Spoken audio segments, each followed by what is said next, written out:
যখন আমি নগরীতে এলাম তখন ফিরদৌসী খালার বসায় থাকতে শুরু করলাম। আমার খালাতো বোন, যে আমার চেয়ে বয়সে ছোট, তার সঙ্গে একই কক্ষে থাকতাম। প্রতিদিন কর্মসমাপ্তি হইবার পর ক্লান্ত হইয়া শয্যায় শুইয়া পড়িতাম, আর সে আমার পাশে নিদ্রা যাইত। এক নিশীথে একটু বিলম্ব করে গৃহে প্রত্যাবর্তন করিলাম। গৃহে প্রবেশ করে সরাসরি শয্যায় গিয়ে শয়ন করিলাম। চক্ষু মুদ্রিত করে বিশ্রাম নিচ্ছিলাম। কিছুক্ষণ পর সে এসে আমার পার্শ্বে উপবেশন করে নিঃশব্দে মস্তকে হস্ত সঞ্চালন করতে শুরু করল। অতঃপর ধীরে ধীরে পদপ্রান্তে বসে শান্তভাবে চরণমর্দন করতে লাগল। সে বলিল, যতক্ষণ না তুমি সম্পূর্ণরূপে আরাম পাচ্ছ, আমি তোমার সন্নিহিত আছি। এই বলে সে আমার চরণমর্দন করতে থাকিল। সেই দিবস প্রভাতে নুসরাত আর আমি উভয়েই গৃহে ছিলাম। নুসরাত হাস্যমুখে আমার অভিমুখে অগ্রসর হয়ে বলল, ভ্রাতা, যদি কিছু প্রয়োজন হয় তবে নির্বিবাদে বলতে পারো। সে আমার সম্মুখে দণ্ডায়মান হল এবং আন্তরিকভাবে হস্ত প্রসারিত করল। তার আচরণে আমি কিছুক্ষণ বিস্মিত হলাম, যেন তার মধ্যে নবীনে এক প্রকারের আত্মবিশ্বাস দৃষ্টিগোচর হইতেছিল। এরপর সে আমার হস্ত ধরে অলন্তে করে তার স্কন্ধের নিকট নিয়ে গিয়ে বলল, যাহা ইচ্ছা করতে পারো, কিন্তু আমাকেও কিছু সহায়তা করিতে হইবে। নুসরাত দর্শনে অত্যন্ত সুরম্য ছিল।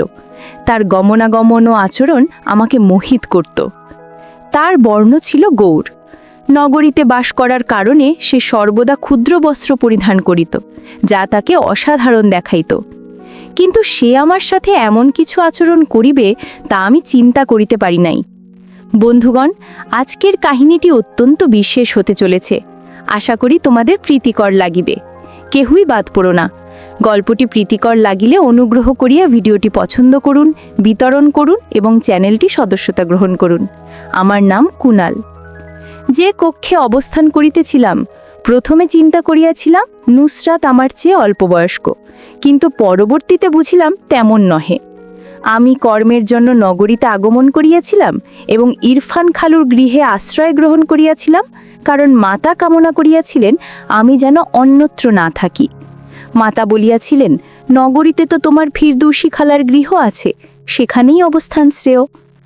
নগরীতে এসে আমি একটি উৎকৃষ্ট বেতনে চাকরিপ্রাপ্ত হইয়াছিলাম। খালুর গৃহ ক্ষুদ্র হইলেও অত্যঙ্গ আরামদায়ক ছিল।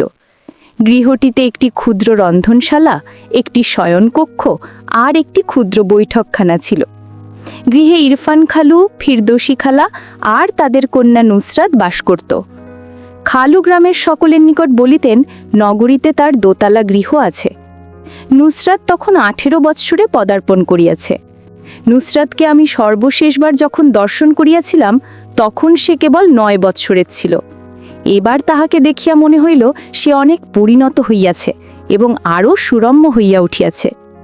খালু আমাকে দেখিয়া অত্যন্ত প্রসন্ন হইয়াছিলেন, কারণ মাতা পূর্বেই তাহাকে অবহিত করিয়াছিলেন আমি কিছুদিন নগরীতে তাদের গৃহে অবস্থান করিব। যদিও আমার উৎকৃষ্ট বেতনের চাকরি ছিল, মাতা সর্বদা বলিতেন অন্য যুবকদের সাথে থাকলে আমি সম্ভবত অসৎ হইয়া যাইব। তাই মাতার ইচ্ছানুসারেই খালুর গৃহে অবস্থানের সংকল্প গ্রহণ করিয়াছিলাম। খালুর গৃহে নুসরাতের জন্য একটি ক্ষুদ্রায়তন কক্ষ ছিল, যেখানে সে অবস্থান করিত, আর খালু খালা নিজেদের বৈঠকখানায় নিদ্রা যাইতেন। আমি খালুকে বলিয়াছিলাম মাঝে মধ্যে কর্ম করতে করতে বিলম্ব হয়, তাই পৃথক কক্ষের প্রয়োজন। খালু বলিলেন, আমি চাই তুমি যেন নুসরাতের কক্ষেই থাকো। নুসরাত তখন কিছুদিনের জন্য বৈঠকখানায় চলিয়া গিয়াছিল, আর আমি তার কক্ষে থাকিতাম। কয়েকদিন পর বৈঠকখানায় নুসরাতের নিদ্রা সঠিক রূপে হইতেছিল না, তাই সে পুনরায় কক্ষে ফিরিয়া আসিল। এরপর থেকে আমরা একত্রে নিদ্রা যাইতাম। নুসরাত দর্শনে সুরম্য এবং তার বয়সও বৃদ্ধি পাইয়াছিল। সেই রজনীগুলিতে কখনো নিদ্রার মধ্যে ভ্রমক্রমে আমার হস্ত তার অভিমুখে চলিয়া যাইত, কিন্তু আমি দ্রুত নিজের হস্ত সরাইয়া নিতাম। এক রাতে অনুভব করিলাম সে যেন আমার পাশে আরও নিকটে আসিয়া শয়ন করিয়া আছে। চিন্তা করিয়াছিলাম সম্ভবত দৈবযোগে ঘটে নাই, কিন্তু পরবর্তী রজনীগুলিতেও এমন অনুভূতি হইতেছিল। খালুর গৃহে থাকতে থাকতে 20 দিবস অতিক্রান্ত হইয়া গিয়াছে, আর এই সময়ে নুসরাত আমার অত্যন্ত সান্নিধ্যের মানুষ হইয়া উঠিয়াছিল। মাঝে মধ্যে আমরা অনেক রাত্রি জাগরণ করিয়া কথোপকথন করিতাম। নুসরাত আমার বিষয় জানিবার জন্য অত্যন্ত উৎসুক ছিল, যা আমাকে পুনঃ পুনঃ চিন্তায় নিমজ্জিত করিত। খালা আমাদের কথোপকথন করতে দেখিলেও কিছু বলিতেন না, কারণ তিনি আমাকে বিশ্বাস করিতেন। এক রাত্রিতে আমি দেখিলাম নুসরাত তার টেলিফোনে কিছু দেখিতেছে। কৌতূহলবশত তার টেলিফোনে উঁকি দিতে গেলাম, কিন্তু সে সঙ্গে সঙ্গে টেলিফোন বন্ধ করিয়া দিল। আমি রহস্য করিয়া টেলিফোনটি দিতে বললাম, কিন্তু সে না দেওয়ার জন্য নিবেদন করিল। কিছুক্ষণ পরে দেখি সে নিদ্রিত আছে। তার টেলিফোনটি মস্তকের পার্শ্বে রাখা ছিল। মৃদুভাবে টেলিফোনটি হস্তে গ্রহণের চেষ্টা করিলাম, তখন সে পার্শ্বে ফিরিল আর আমার হস্ত তার দেহে পড়িল। তার মুখে মৃদু হাস্য দেখিয়া বুঝিলাম সে বাস্তব যেন নিদ্রা যায় নাই। কিছুক্ষণ পর আমি নিঃশব্দে নিদ্রায় আচ্ছন্ন হইলাম। এরপর কিছুদিন অতিবাহিত হইল এবং আমার মাসিক বেতনও আসিয়া গেল। খালুর গৃহকে নিজের গৃহের ন্যায় মনে করিয়া নুসরাতের জন্য একটি নবীন বস্ত্র, খালুর জন্য একজোড়া পোশাক আর খালার জন্য একটি সুরম্য শাড়ি ক্রয় করিয়া ঘিরে ফিরলাম। খালা অত্যন্ত প্রসন্ন হইলেন, আর নুসরাত পূর্বের চেয়ে অনেক উন্মুক্তভাবে কথোপকথন করতে শুরু করিল। এক রাত্রিতে জলপান করিতে উঠিয়া দেখিলাম নুসরাত পার্শ্বে নাই। কক্ষের দরজাটিও উন্মুক্ত। বাহিরে গিয়া দেখি রাত্রি তখন 2টা। নুসরাত বৈঠকখানায় পর্দা সরাইয়া কিছু দেখার চেষ্টা করিতেছে। কৌতূহলবশত তার পশ্চাতে দণ্ডায়মান হইয়া দেখার চেষ্টা করিলাম সে কি দেখিতেছে। তার পার্শ্বে দাঁড়াইলাম। সম্মুখের দৃশ্য দেখিয়া তাহাকে মৃদুভাবে পার্শ্ব ফিরাইয়া কক্ষে লইয়া আসিলাম। আমি বললাম, নুসরাত, এটা যথার্থ নহে। রাত্রির এই সময় এমনটা করা একেবারেই যথাযোগ্য নয়। নুসরাত আমার কথায় লজ্জিত হইল এবং দ্রুত ক্ষমা প্রার্থনা করিয়া বলল, ভ্রাতা, অনুগ্রহ করিয়া এই বিষয়টি লইয়া কাহাকেও বলিও না। আমি আর কখনো এমন করিব না। আমি কিছু বুঝিতে পারিতেছিলাম না। বাস্তবযোগে নুসরাতের ভ্রমটি সম্ভবত অত্যন্ত অধিক ছিল না। খালু খালার কন্যা সন্তানীরা বড় হইয়া উঠিতেছে। তাদের এখন কিছুটা ব্যক্তিগত স্থানের প্রয়োজন। পরের দিবস আমি খালুকে বললাম, খালু, এখন সময় আসিয়াছে একটি গৃহ ক্রয়ের বিষয়ে চিন্তা করার। নুসরাত বড় হইতেছে, ওর নিজের একটা পৃথক কক্ষ প্রয়োজন। গৃহ হইলে সবার জন্য উত্তম হইবে। খালু হাসিয়া হাসিয়া বলিলেন, 3 জন মানুষের জন্য বৃহৎ গৃহের প্রয়োজন নাই। তুমি আসিয়া চতুর্থ হইয়াছ, কিন্তু আমাদের এখনও কোনো অসুবিধা হইতেছে না। তবে বৃহৎ গৃহের প্রয়োজন কেন? খালুর কথা শুনিয়া আমার মুখমণ্ডল একটু মলিন হইয়া গেল। ঠিক তখনই আমার টেলিফোন বাজিল। টেলিফোনে মাতা ছিলেন। মাতা বললেন, তোমাকে একটি কন্যার ছবি প্রেরণ করিয়াছি, দেখিয়া বলো কেমন লাগিতেছে। আমি মাতাকে জানাইলাম, কন্যা সন্তানা দেখিতে অত্যন্ত উত্তমই লাগিয়াছে। ইহাতে মাতা প্রসন্ন হইয়া জানাইলেন 20 দিবসের মধ্যে বিবাহের ব্যবস্থা করিবেন। 20 দিবস পর আমার বিবাহ হইয়া গেল। কিছুদিনের অবকাশ কাটাইয়া আমি পুনরায় কর্মের জন্য নগরীতে ফিরিতেছিলাম। তখন মাতা বললেন, তোমার পত্নীকে সঙ্গে লইয়া যাও। এরপর আমি আমার পত্নী জারাকে লইয়া নগরীতে চলিয়া আসিলাম। প্রথমে আমরা খালুর গৃহে উঠিলাম।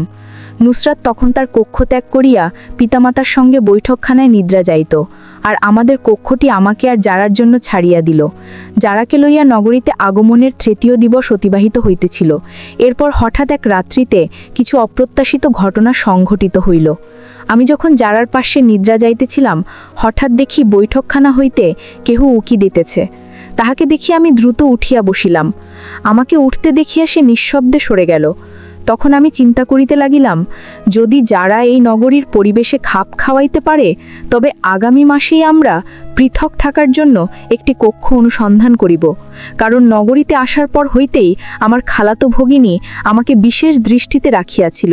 জানি না কেন, কিন্তু 5 দিবসের মধ্যেই যারা নগরীটিকে অপ্রীতিকর মনে করিতে শুরু করিল।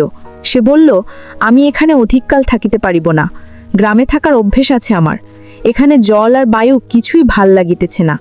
হঠাৎ করিয়াই তার শারীরিক অবস্থা খারাপ হইতে শুরু করিল। তাই আমি তাহাকে গ্রামে প্রেরণ করিয়ে দিলাম। এরপর আমি খালুর গৃহে একাকী থাকিতে শুরু করলাম। যারার প্রতি যতটা স্নেহ থাকার কথা ছিল, ততটা যেন অনুভব করিতেছিলাম না।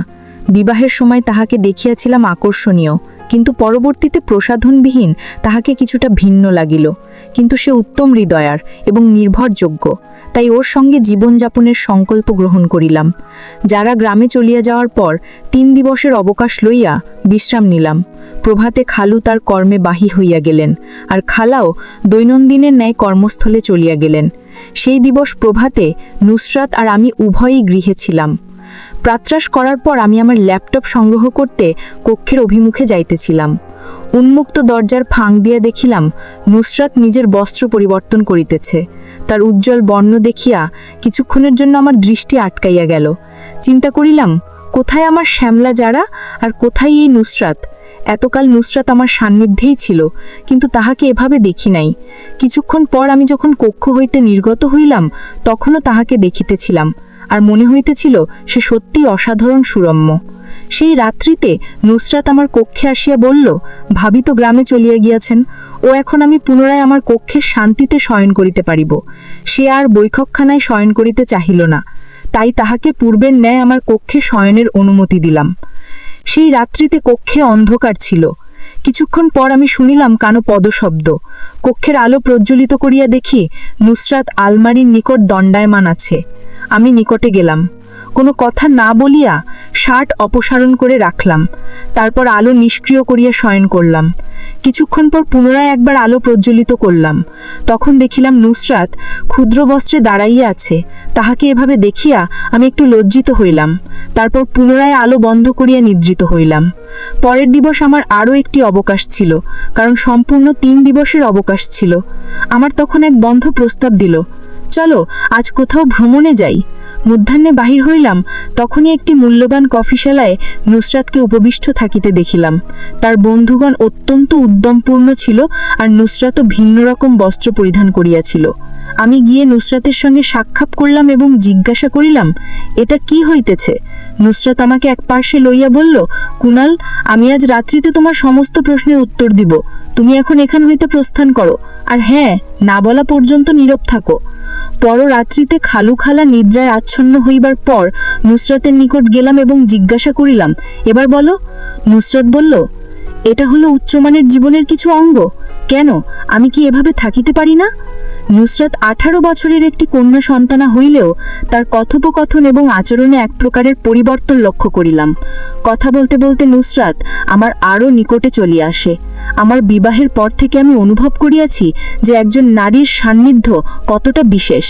আর নুসরাতকে নিকটে পাইয়া আমি কিছুটা বিভ্রান্ত হইয়া পড়িলাম, কিন্তু নিজেকে সংযত করিয়া আমি তাহাকে কিছুটা দূরে সরাইয়া দিলাম। সেই দিবস রাত্রিতে আমি তাহাকে দূরে রাখিয়াই শয়ন করিলাম এবং প্রভাতে উত্থানের পূর্বেই কক্ষ হইতে বাহির হইয়া গেলাম। আমি বৈঠকখানায় বসিয়া প্রভাতে প্রাতরাশ করিতেছিলাম। তখন দেখি নুসরাত একটু অস্বাভাবিকভাবে পদচারণা করিতেছে। বুঝিতে পারিতেছিলাম না কেন সে এমনভাবে পদচারণা করিতেছে। মনে হইল সম্ভবত তার পদে কিছু হইয়াছে। খালা যখন নুসরাতকে এভাবে পদচারণা করিতে দেখিলেন, তিনি জিজ্ঞাসা করিলেন, নুসরাত, তুমি এমনভাবে পদচারণা করিতেছ কেন? পদে কিছু হইয়াছে নাকি? নুসরাত সরাসরি আমার অভিমুখে তাকায় বলল, কুনাল দাদাই ভালো জানে আমার পদের কি হইয়াছে। তার এমন ইঙ্গিতপূর্ণ কথায় আমি কিছুটা বিব্রত বোধ করিলাম, কারণ আমি নিজেই জানি না কেন সেভাবে বলল। এরপর খালোকে বুঝাইয়া বলিলাম যে রাত্রিতে শয়ন যাইতে গিয়ে সম্ভবত নুসরাতের পদ শয্যার কোণায় সংঘর্ষ করিয়াছে। কিন্তু প্রভাত হইতে নুসরাত আমাকে এক অদ্ভুত দৃষ্টিতে দেখিতেছিল। খালা কর্মে বাহির হইলেই আমি তাহাকে জিজ্ঞাসা করিব বলিয়া স্থির করিলাম। তখন নুসরাত বলল, আজ তো কেবল মাতার সম্মুখে পদচারণা করিতেছিলাম, কাল পিতার সম্মুখেও একইভাবে পদচারণা করিব।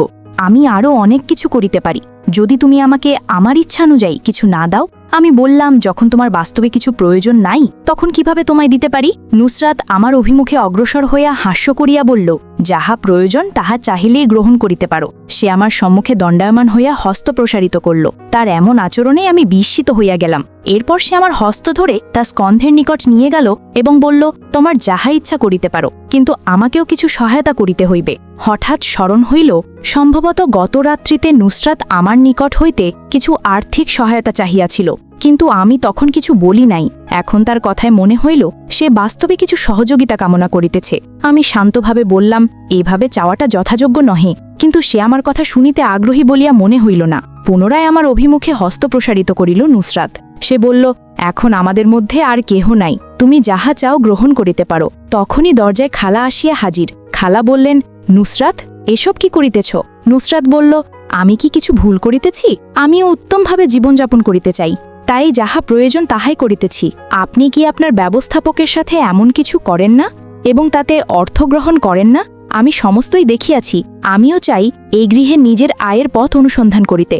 ইহাতে ভুল কি? খালা নুসরাতের কথায় চিৎকার করিয়া বললেন, তুমি একেবারে মূর্খ। বড়দের সাথে কিভাবে কথোপকথন করিতে হয় সেটুকুও জানো না? খালা নুসরাতের মুখ রুদ্ধ করিবার জন্য তার অভিমুখে অগ্রসর হইতেছিলেন। তখন আমি তাহাকে নিবৃত করিলাম। খালাকে জিজ্ঞাসা করিলাম, নুসরাত যাহা বলিতেছে সেটা কি সত্য? খালা মস্তক নত করিয়া নীরব রহিলেন, কিছু বলিতে পারিলেন না। আমি বললাম, খালা আপনি জানেন এসব দেখিয়া নুসরাত কতটা প্রভাবিত হইয়াছে? আমি এই গৃহে আগমনের পর একবার নয় একাধিকবার নুসরাতকে আমার পকেট হইতে অর্থ গ্রহণ করতে দেখিয়াছি। আপনারা এমন আচরণ করিলে নুসরাতও আপনার নিকট হইতে তা শিখিবে। এখন সময় আসিয়াছে তাহাকে সঠিক পথ প্রদর্শনের।